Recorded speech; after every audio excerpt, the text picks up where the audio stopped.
Hello everybody and welcome back to another exciting episode of Mug and Play. I am Nick. Today we're playing the Miskatonic, and this is a game that I found on Steam very recently. I love the art style and the story seemed interesting, so I wanted to give it a try, so let's check out a new game. Miskatonic. By the way, if this is your first time joining us, just want to say thanks for inviting me into your home, and welcome, and I hope we hang out again soon. Marie Peanut Butter. She's adorable. Bonjour, wee children. My name is Marie Peanut Butter, head of occult science at the Miskatonic University. Ours is the most prestigious institution of dark magic, the occult, and all the strange ghoulies that live in your peripheral vision. I am here today to tell you a story about a little girl that ruined everything, but ruining everything gives you the opportunity to make everything better. Wee wee. I like that you said wee wee. That was funny. That was humorous. What's that, you ask? Why have I giant hand sticking out of my head? I mean, now that you mention it, you know, I figured the classy thing would be to not draw attention to it, but sure. Well, that's because I am French. It is a thing we have, so no funny business, you'll learn about the strange things people are afflicted with throughout the story. I have been grossly misinformed about people from France. Okay, alright then, y'all have hands sticking out your heads. After this, you'll think that my head is cute and adorable, as you should. Sure, whatever you want. It's kind of weird when it opens up like that, but sure. But first, let me describe to you the state of the world prior to the witch girl that ruined everything. Do not fret, you probably know this already, No. So, you're aware of the giant aliens that we call gods and the cultists that worship them, no? No. Then let me tell you. Thank you. Some worship Cthulhu, the giant man-octopus dragon thing. His cult seeks eternal patience, waiting for Cthulhu to come back to them so he can destroy the world. Rude. I've always liked that. Why do you want to destroy the world? Why shouldn't I? Because it's rude. Some worship Yog-Sothoth, the outer dimensional god of knowledge. These smarty brains just try to build portals to let him come here. But that would destroy the world too. Not so smarty. You're right, that is not so smarty. Most humans, like our witch girl, worship Shub-Niggurath, known as the All-Mother. Even cultists for other gods will pray to Shub-Niggurath at the end of their spells and rituals. I'm sorry if I'm butchering your name, Shub-Niggurath. That is because Shub-Niggurath is the goddess of humanity. Her cults preach love and compassion among everyone. Very lovely, Yeah. But like our witch girl, some can be blinded by their desire for harmony. There's some that would take advantage of the naive notion that all humans are loving and good. Not so lovely. Okay, so you know of gods now, So let's talk a small bit about the humans of the world. Some countries have been more affected than others by the strange happenings of the universe. For example, in Canada, Yetis. Thousands of them. There suddenly appeared thousands more Yetis, or they just were revealed. It was like, oh yeah, we were just hiding in the woods. But the Canadians are well prepared. Yeti invasions are considered a national pastime. Bring the family, we'll shoot some Yetis. Ooh, come on, we'll make jerky out of them. It'll be great. This is what us French call an English person. Note the sharp teeth, purple blush, and big ugly face. A couple decades ago, it was discovered that a huge percent of the English nobility were actually cannibals, breeding humans in underground caves like livestock. Everyone in England went crazy when it was found out. So now they're all cannibals too. I've been grossly informed about a lot of world history, if this is canonical with life. Apparently the Scottish just found it hilarious. I can see that. This one is also my boyfriend, so no touching his ugly face, Sure, I will not touch his ugly face. Your words, not mine. These little fellers are called Australians. Australians. Oh, because they're aliens. When the Shoggoth left Antarctica, they came across a big island filled with lovely, delicious humans, but these humans didn't want to be devoured, and even when half dissolved in the Shoggoth bellies, the humans would punch and kick and smash bottles inside them, making the Shoggoths very uncomfortable. I just hate some humans and I got so much indigestion. We find that humanity is surpassed only by Pepto-Bismol. So instead of trying to eat them, the Shoggoths formed this cute little symbiotic relationship with the Australians, granting them immortality in exchange for less punching. So the little Shanes and Sheilas can happily booze and barbecue away for all eternity. Cool, that sounds like fun. This is called an American. Note the silly haircut and gigantic bum. Specifically, this is the American that our story revolves around, the little witch girl that ruined everything. Sorry, rest of the world. It's just a thing we do. We ruin stuff. I'm sorry. How can you tell she's a witch? Why, there are many clues. For example, the pasty skin, a symptom of spending her days asleep and her nights dancing naked in the rain with her coven to conjure strange hexes. I've been grossly misinformed about witches. Just like Bart. There's an obscure Simpsons reference for you. Also, the little black choker thing. It's the closest thing to a uniform they get. Also, she doesn't wash. Hey, I bathe regularly. Thank you. Are you gonna make me look like a dumbass in this story? Because there's only like 20% my fault. Our story begins with our smelly dumbass being briefed on the university's secret protocols after just being hired as a security guard for the occult science building. But on her first assignment, she discovers that not all as it seems at the prestigious school. Thanks, nutsack. Now, Miss LeStrange, you understand that as a security agent, your off-site assignments are to be kept in the strictest confidence, even from other members of faculty and especially the students. Uh-huh. You also understand that as a security agent, you'll be in very real danger, both from physical harm and mental corruption.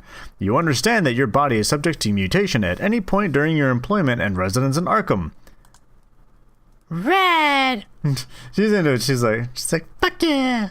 And finally, you understand that as a University of Occult Science, you are obliged to assist us with research regarding your supposed magic eyes, and failure to comply will result in your immediate dismissal. Bob? Like Bobson Dugnut? That's what I choose to believe. Sure. Sure, you Bobson Dugnut. Well then, Miss LeStrange. Welcome to the Miskatonic University. Oh, you know what? I don't want him to be Bobson Dugnut. It's like a lot of teeth. I really feel like if your teeth were that big and noticeable, you'd probably take better care of them. That's just me, though. I'm just saying. Awesome! She thinks it's awesome. I'm glad you. Ah, you must be the new security guard, Charlotte, right? Yep, that's me. Great. I'm Johnny, head of internal security. I'll be giving you a tour of the building you'll be patrolling, then I'll show you to your quarters. Ready to go?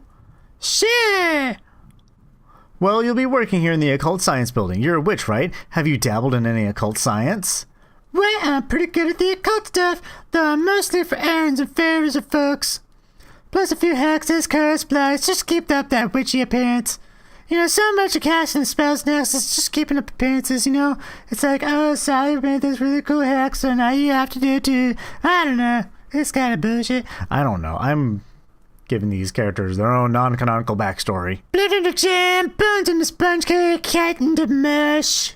You know, just the cats I don't like. Phallus in the tiny screaming vestigial face. Normal stuff. It's an interesting hex you got there. Remind me not to get on your bad side. That sounds like not so much fun for other people. Well, we do things a little differently here. This way. Oh. Love the interior decoration. Again, the art in this game is freaking awesome. Awesome! See, she agrees. We agreed. The reviews are out. It's awesome. This is the Ethereum, where our students can perform experiments on the Necronomicon. The creature acts as a shield to the outside world, keeping any experiments sterile and quarantining any unexpected summonings. Well, that's good. You know, you got safety in mind. OSHA would be happy to know about your demonic screaming force field. Hi! Hello? We didn't know it could do that. Did you try talking to him? No, he's like, no. You were going to provide so much needed common sense around here, Charlotte. Oh, it's good. Our character's getting along. It was a good first day so far. I don't see how you could ruin everything. I mean, we'll see. This building also houses the Corporeum, a surgical theater where our students can perform vivisections and autopsies on otherworldly creatures. Oh, that's cool. Speaking of which, this is Eddie, one of our monster hunters. Thanks to him, our Corporeum professors have been able to gather more information on living horrors than any other time in university history. That's nice. The trick is to figure out where its face is and then commence repeated punching. Who's a new girl? This is Charlotte LeStrange, a witch from the Cheston Cook Coven. She'll be working security for this building. Hi! Looking after us rascals, eh? We'll just give me a clip round the back of the head. You see me slacking off and get back to work, eh, big stuff? I have been known to whip some ass with my big muscles. I like this character a lot. I think she's cool. I enjoy her.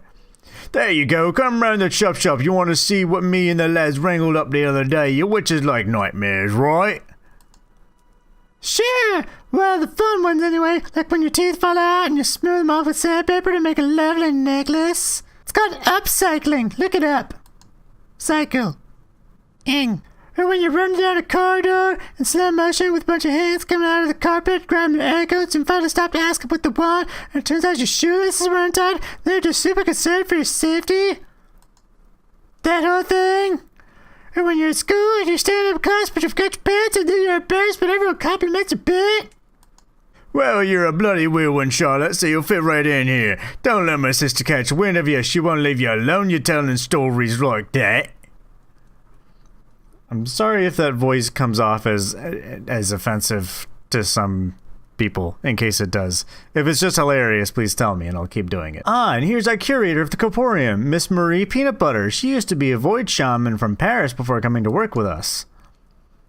As fun and satisfying as the void is, my true passion lies in discovering how things work, oui? At least, when they are dead. Groovy! What's a void shaman? You know, those dark thoughts you have sometimes for seemingly no reasons, the one that's telling you to jump when at the edge of a cliff, or rob the bank when cashing a paycheck, or dropkick a grandma through a stained glass church window at a funeral? Oh yeah, I get those all the time. Well, those are not your thoughts. A few hundred years ago, the French aristocracy's way of life was so decadent and whim-filled, their unbridled sauciness only went and summoned a bloody hedonism god. Damn thing lives under the Paris catacombs, communicates telepathically with people all over the world, urging them to give in to their darkest whims. The French get it the worst, of course, so these shamans take it upon themselves to do the dark deeds, so the rest of France doesn't have to. Must be a right giggle. My last act as a shaman before coming here, I took my clothes off, covered myself in lemon cake and green food coloring, and terrorized a local village as a delicious swamp monster. That does sound pretty delicious. I quite enjoyed that one. Shall we press on with the tour? Sure, bye guys! That was a lot of fun. I had fun with that. I'm enjoying this game so far. I think the characters are really enjoyable and fun, and it's fun to do their voices, and I'm for the most part keeping track of them, so that's pretty good too. But I think I'm gonna call it there for now. Thank you so much for joining me. If you like this video, be sure to poke that like button right in the eye, leave a comment below, tell me what you think of this game so far. Who's your favorite character so far? We'll form a bond with a character and just watch. They'll inevitably die, just like when we were playing Oregon Trail and Beep Beep died. That was sad, because her name was hilarious. And if you want to see more videos like this one, including how this game turns out, then be sure to hit that subscribe button so you don't miss a thing. But thanks so much. I love you all, and I will see you next time. Bye-bye!